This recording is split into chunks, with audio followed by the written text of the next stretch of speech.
ইতিহাসে আজকের দিন 23শে এপ্রিল। এই দিনে যারা জন্মগ্রহণ করেছেন সবাইকে জন্মদিনের শুভেচ্ছা।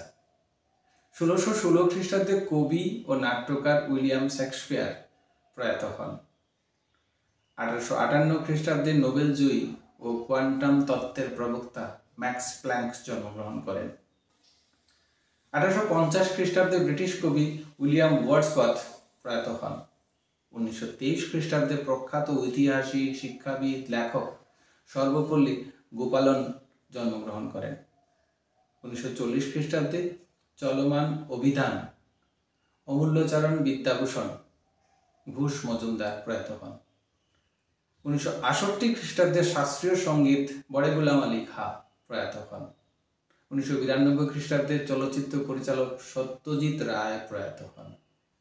1695 খ্রিস্টাব্দে কবি হেনরি ভন প্রয়াত হন। 2013 খ্রিস্টাব্দে সঙ্গীত শিল্পী শামশাদ বেগম প্রয়াত হন। এই ছিল 23শে এপ্রিলের ঐতিহাসিক বিভিন্ন ঘটনাগুলি।